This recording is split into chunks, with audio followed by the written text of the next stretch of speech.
Puji Tuhan Bapak Ibu Saudara semua, kita bisa berkumpul beribadah di jam kedua Jemaat Umum di siang hari ini. Terima kasih buat Bapak Gembala yang memberikan kesempatan buat kami para penetua lah, pengerja gereja lah.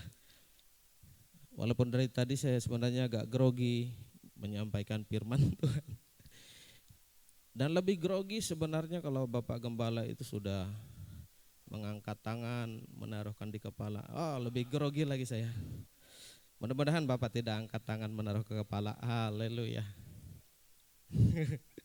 Kalau Bang Andes dulu bilang, saya ingat, padahal nggak ada yang digaruknya itu katanya. Tapi tetap diangkat digaruk juga. Padahal itu mempengaruhi ya.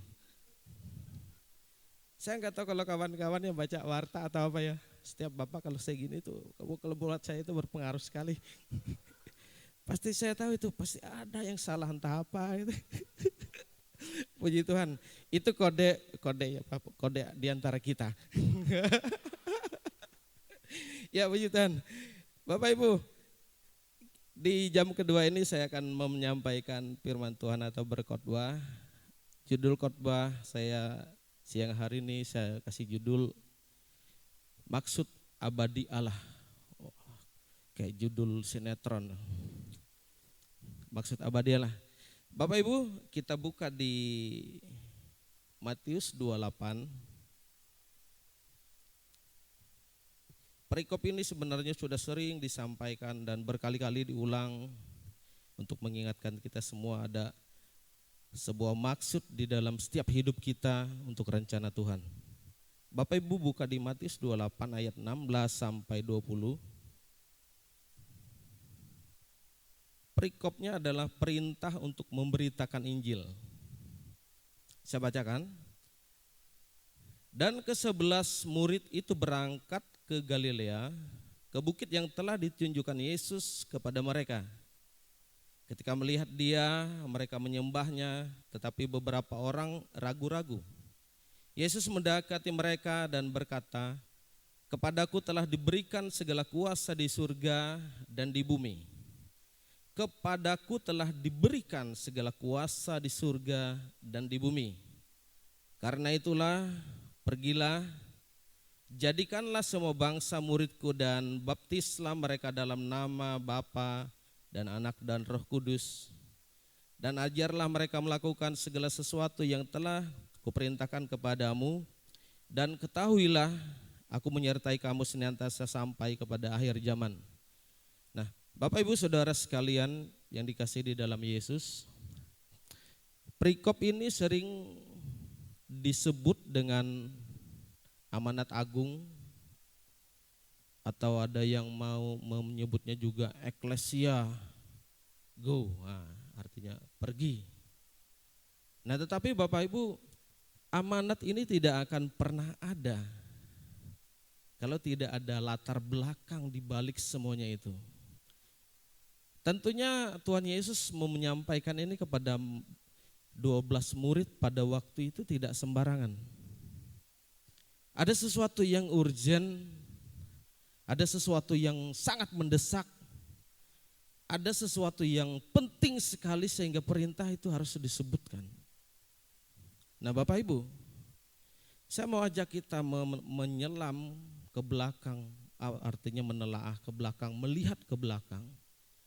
Ada latar belakang apa di balik semuanya itu sehingga perintah itu atau yang sering disebut amanat agung itu disampaikan kepada Tuhan Yesus kepada 12 murid.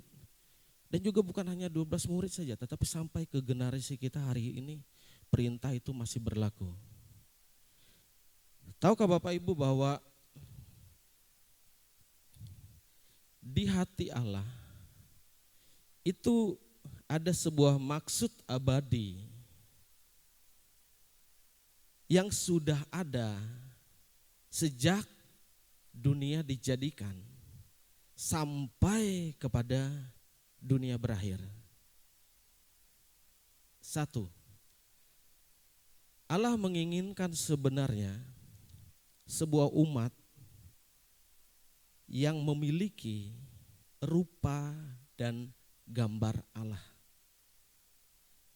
Yang kedua, Allah menginginkan atau ingin memiliki umat yang menjadi kepenuhan Dia atau yang mengalami kepenuhan Kristus. Yang ketiga, Allah menginginkan umat yang adalah mempelainya. Oh, jangan tegang Bapak Ibu. Saya jadi tegang kalau lihat Bapak Ibu tegang. Aduh, gaya tegang. Sampai Bapak Gembala juga. Sorry Pak, gaya khotbah saya agak beda dengan Bapak Gembala. Saya bukan tipe penginjil. Haleluya. Yang ketiga, ini ada muatan teologianya agak berat. Saya cerita nanti status teologianya. Nah, yang keempat adalah Allah menginginkan sebuah umat yang adalah tubuhnya. Empat itu yang bisa saya sampaikan. Nah, Bapak Ibu ini memang agak apa ya, mengandung teologi yang lumayan dalam, harus dipahami. Mudah-mudahan bahasa saya mudah dimengerti. Kalau tidak mudah dimengerti, berdoalah supaya mengerti. Puji Tuhan. Nah, amanat agung itu muncul. Sebenarnya kalau saya mau gambarkan, mau apa ya, menyebutnya, dia bukan hanya sekedar amanat agung. Tetapi bagi saya amanat agung itu adalah sebuah perintah kedua, ya, perintah kedua dari Allah untuk menggenapi semua rencana atau maksud abadi Allah itu sendiri. Nanti saya sampaikan perintah pertamanya yang mana. Nah, perintah kedua ini adalah sebuah perintah untuk memulihkan atau untuk menggenapi perintah pertama yang dikatakan bukan gagal. Tetapi karena faktor manusia itu gagal. Perintah Allah tidak akan pernah gagal. Perintah Allah akan tetap terus jalan. Mungkin gagal di hidupmu, tetapi di hidup orang lain dia tidak akan pernah gagal. Karena perintah adalah ya dan amin. Yang sering gagal itu siapa? Kita. Nah, Bapak Ibu Saudara terkasih, kalau kita balik ke belakang melihat, ketika Allah pada waktu masa penciptaan, di hari pertama sampai kelima, itu dia menciptakan bumi dan segala isinya, alam semesta. Nah, di hari ke-6, angka 6 itu angka manusia ya, itu supaya dipahami gampang. Hari ke-6 itu pasti angka manusia. Makanya 666 kadang-kadang itu sebenarnya angka setan. Sebenarnya kalau teologianya itu angka manusia. 666 itu manusia yang ingin powernya seperti setan, seperti Tuhan, menyaingi Tuhan, itu 666. Nah, itu ada unsur teologi lagi ya. Aduh. Nah, Bapak Ibu, pada hari ke-6 ketika Allah menciptakan, menjadikan manusia, Adam itu sebenarnya adalah prototipe yang sempurna seperti yang dimaksud Allah. Serupa dan segambar dengan Allah. Walaupun seutuhnya Adam itu tidak bisa menjadi seperti Allah. Tetapi kesempurnaan di dalam Adam itu sebenarnya sudah bisa mewakili rupa dan gambar Allah itu tadi. Kemudian dijadikanlah atau diambillah manusia yang kedua, Hawa. Adam itu sebenarnya kalau ditelusuri arti Adam itu adalah manusia pertama sebenarnya. Manusia pertama ya, satu. Hawa itu manusia kedua. Nah, ketika diambil lagi Hawa sehingga mereka menjadi sebuah pasangan. Pasangan mempelai pertama di muka bumi, Om Adam dan Tante Hawa. Nah, ada perintah yang diberikan Tuhan pada waktu itu kepada Adam dan Hawa. Catat baik-baik, itu sebelum Adam dan Hawa jatuh ke dalam dosa. Perintahnya seperti ini Bapak Ibu. Beranak cuculah, bertambah banyak, penuhilah, taklukkanlah bumi, dan kuasailah segala, katanya, ikan-ikan yang ada di air, burung-burung yang ada di udara, dan segala binatang yang merayap yang ada di muka bumi. Luar biasa perintah diberikan kepada Om Adam dengan Tante Hawa. Seharusnya perintah itu pun kita bisa klaim sampai hari ini, kita bisa taklukkan semuanya. Kalau memang rupa dan gambar Allah yang sempurna itu tidak pernah hilang dari Adam dan Hawa. Nah, perintah yang diberikan Tuhan berfirman dan memerintahkan kepada Adam dan Hawa untuk beranak cucu, bertambah banyak, itu adalah perintah untuk multiplikasi.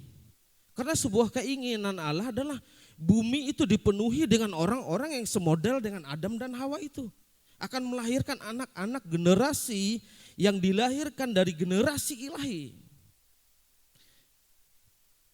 Yang belum terkamiri oleh yang namanya dosa. Tetapi ya apa dikata, perjalanan Alkitab memang seperti itu. Semua adalah kehendak dan rencana Tuhan dan Dia yang mengatur. Akhirnya Om Adam dengan Tante Hawa ini tergiur oleh yang namanya larangan untuk memakan buah itu. Ada yang bilang itu buah apel, sejak kapan itu buah apel? Karena merah warnanya katanya buah apel, enggak juga. Nah, ketika Adam dan Hawa jatuh ke dalam dosa, apakah perintah untuk beranak cucu itu hilang? Tidak. Adam dan Hawa memang akhirnya beranak cucu Bapak Ibu. Beranak pinak. Sampai kita hari ini. Ini produk-produk dari Adam dan Hawa. Tetapi apa yang berbeda dari maksud Allah kepada Adam dan Hawa? Berbedanya adalah ketika perintah itu disampaikan kepada Adam dan Hawa belum jatuh ke dalam dosa. Tetapi ketika Adam dan Hawa jatuh ke dalam dosa, baru mereka bermultiplikasi. Akhirnya genetik atau keturunan-keturunan ilahi itu tidak tergambarkan lagi dari generasi-generasi atau anak-anak keturunan dari Adam dan Hawa ini. Seperti di dalam Roma dikatakan, mereka semuanya kehilangan kemuliaan Allah. Siapakah mereka itu? Ya kita-kita sebelum kita mengenal Kristus. Betul enggak bumi akhirnya penuh dengan generasinya Adam dan Hawa, beranak cuculah, bertambah banyak itu? Betul. Bumi akhirnya beranak cucu, bertambah banyak, bahkan tidak bisa dikendalikan. Bahkan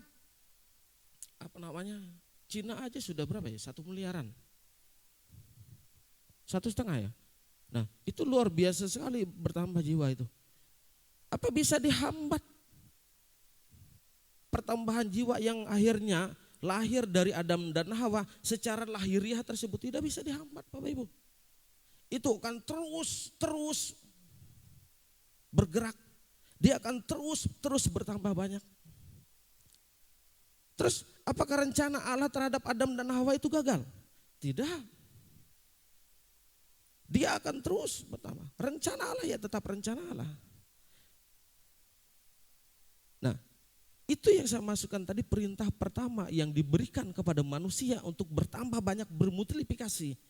Itu diberikan kepada Adam dan Hawa. Tapi maaf, Adam dan Hawa gagal untuk melaksanakan itu semua. Karena yang dimaksudkan Allah adalah anak cucu yang dari genetika ilahi itu yang ada. Tapi apa yang dihasilkan Adam dan Hawa? Anak-anak berdosa semua. Sampai kepada kita sebelum mengenal Kristus. Atribut kepemilikan Allah itu hilang dari Adam dan Hawa. Kenapa? Karena dosa. Saya membayangkan dosa begini Bapak Ibu. Saya juga termasuk orang apa ya? Mungkin beberapa orang yang di sini tahu masa kami ya, perjalanan kami. Saya juga bukan orang yang bersih. Saya bukan orang yang selalu berpakaian putih, tidak. Haleluya. Saya termasuk orang yang pernah gagal. Bang Denny ketawa-ketawa, dia tahu dia. Lagi Bang Adi, tahu dia. Oh itu orang pernah gagal itu. Pernah ya, bukan gagal, pernah. Jadi Bapak Ibu, ketika di dalam kegagalannya, ketika kita jatuh ke dalam dosa, coba cek aja nanti lihat. Satu yang hilang itu adalah apa namanya? Relationship kita kepada Tuhan atau hubungan kita kepada Tuhan itu yang hilang. Persis Adam hilang. Bayangkan Bapak Ibu, di Taman Eden, kita cerita di Taman Eden. Adam sebelum dia jatuh ke dalam dosa, itu Adam itu dia bergaul karib loh dengan Allah. Kenapa saya katakan gitu?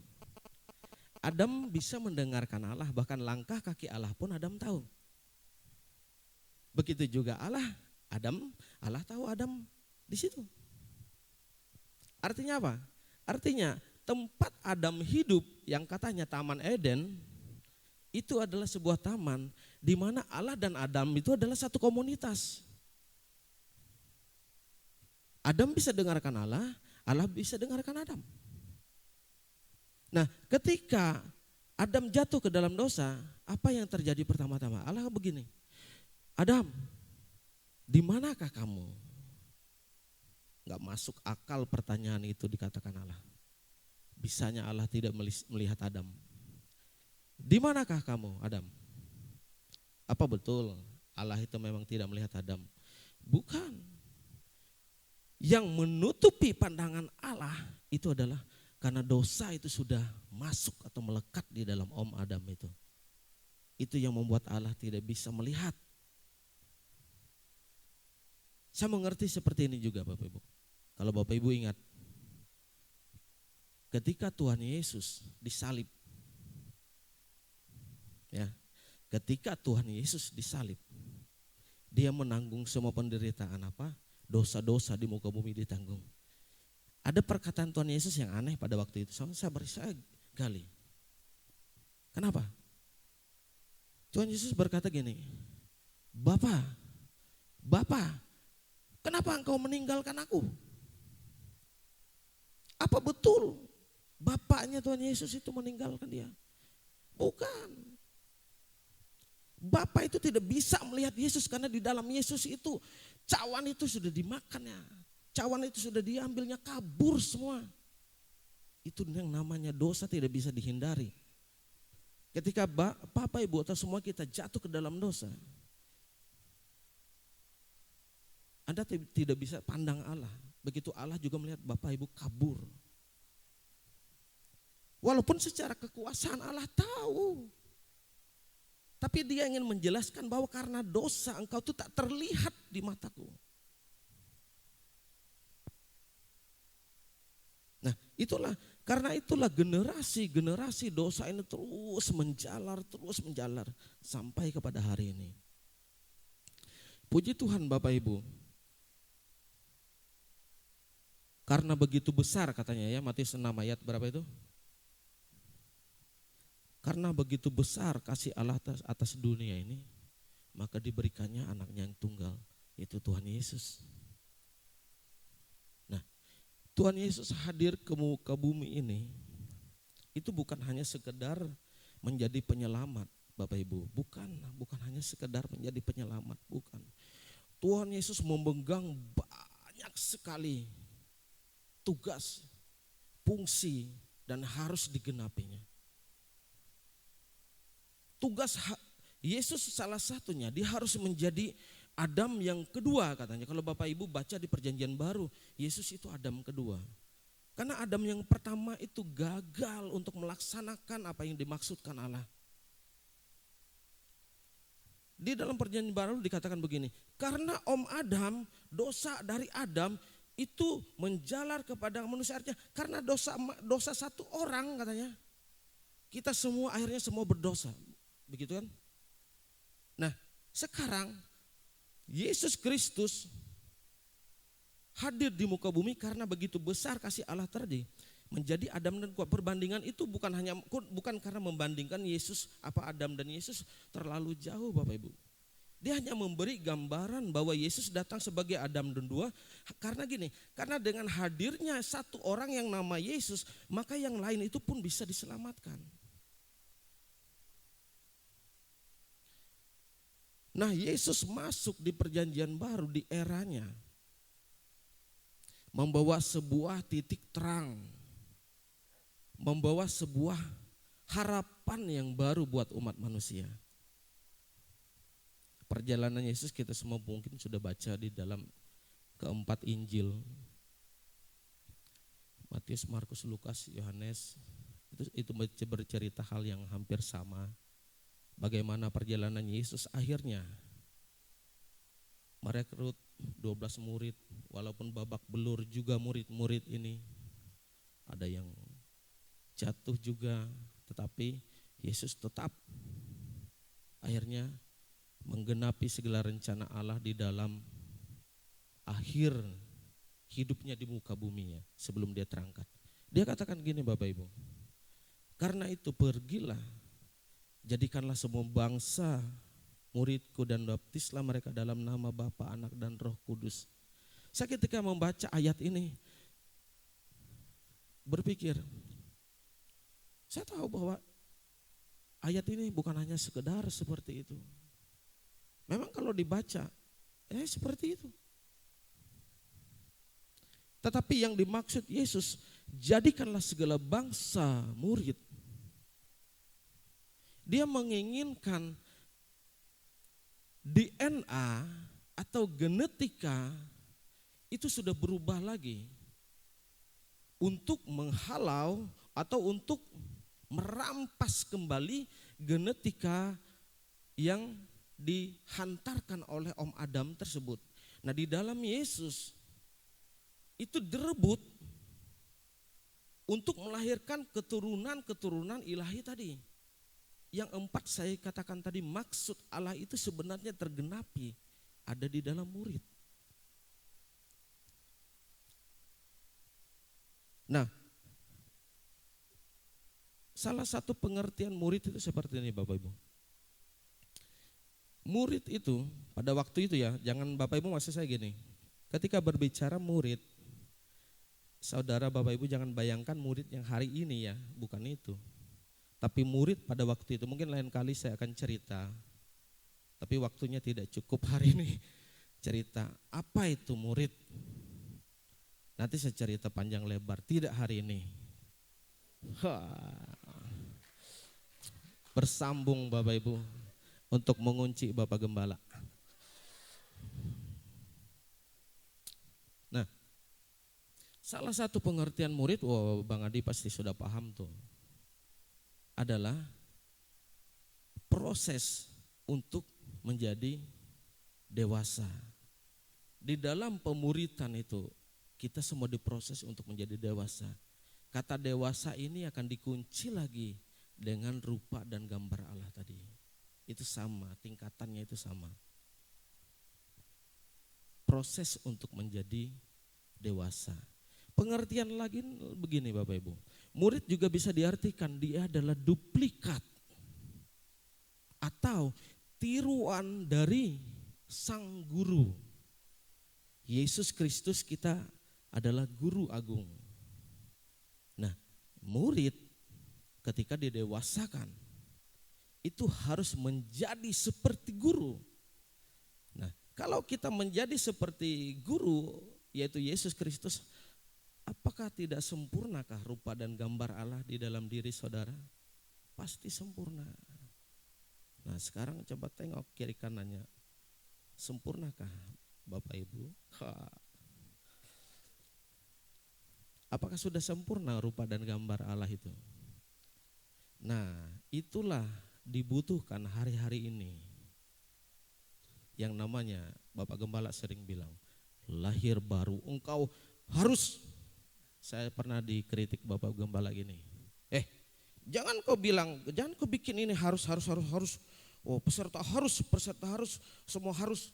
Tidak ada itu katanya. Yang ada hanya satu harus di Alkitab, harus dilahirkan kembali. Saya cek lagi, benar juga kata Bapak Gembala ini, saya pikir. Berarti yang lainnya itu boleh, tidak harus. Tetapi lahir kembali adalah keharusan. Amin. Nah, dengan proses lahir kembali, kita menuju jalan yang namanya murid Kristus. Nah, karena itulah Bapak Ibu, di gereja ini, di Pemuda Gempar sudah sangat lama berjalan model pemuridan, sistem pemuridan.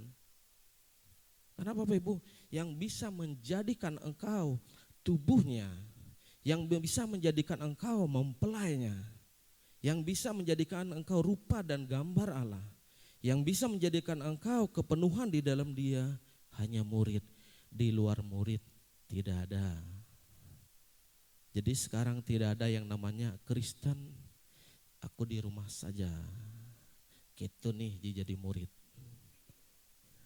Tidak ada Bapak Ibu, harus jadi murid.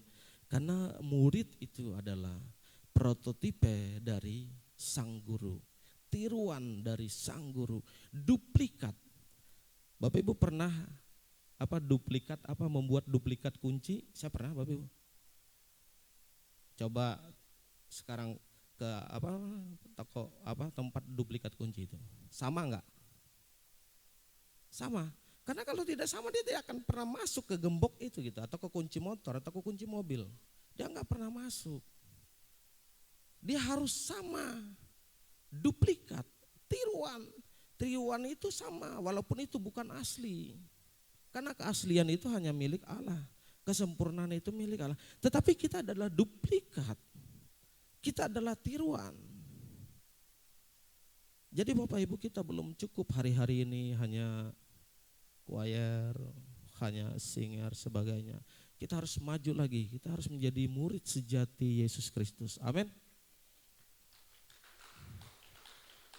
Nah, karena itulah Bapak Ibu, di gereja ini, di jemaat umum itu sudah ada departemen atau bidang pengajaran dan komsel. Pak Adi Joshua koordinatornya, saya membantu Pak Adi saja. Ada yang namanya nanti kelas pengajaran. Oh, di situ Bapak Ibu harus masuk. Tidak boleh tidak. Karena Bapak Ibu kalau tidak masuk di situ, belum tentu Bapak Ibu murid nantinya. Haleluya. Jangan dikira juga, Pak, kan kita bisa di rumah, yang penting karakter berubah. Betul Bapak Ibu, karaktermu bisa berubah. Tetapi kita berbicara kawanan ini, kita berbicara domba ini gitu. Nah, engkau harus ada di dalam kumpulan tersebut. Jadi yang belum daftar, segera daftar sekarang. Promosi kelas pengajaran, luar biasa. Nah Bapak Ibu, puji Tuhan. Sudah dekat waktunya nih. Nah, Yesus Kristus telah memberikan perintah, jadikanlah segala bangsa muridmu. Baptislah dan ajarlah. Nah, sebenarnya yang kata jadikanlah itu adalah sebenarnya amanat agung itu pesan berantai. Jadi cuma saya cerita untuk ini nggak pas, nantilah di episode berikutnya saya akan ceritakan tentang multiplikasi murid itu seperti apa. Supaya saudara mengerti nanti ketika murid itu dibentuk, dia tidak hanya bisa menikmati kesendiriannya sebagai murid. Dia harus katanya menghasilkan buah. Nah, ini bocoran sedikit, dan buahmu itu tetap. Nah, di situ gambaran. Tetapi embel-embelnya banyak, nantilah saya cerita lagi. Haleluya. Puji Tuhan Bapak Ibu Saudaraku. Sekali lagi saya bacakan amanat ini, amanat agung, amanat pemulihan sebenarnya untuk maksud dan rencana itu. Karena itu pergilah, jadikanlah segala semua bangsa muridku, dan baptislah mereka dalam nama Bapa dan Anak dan Roh Kudus. Dan ajarlah mereka melakukan segala sesuatu yang telah kuperintahkan kepadamu. Dan ketahuilah, aku menyertai kamu senantiasa sampai kepada akhir zaman. Demikian yang bisa saya sampaikan, Pak Gembala. Puji Tuhan, terima kasih buat waktu kesempatannya. Kita mau akhiri penyampaian firman dan saya serahkan kepada Bapak Gembala.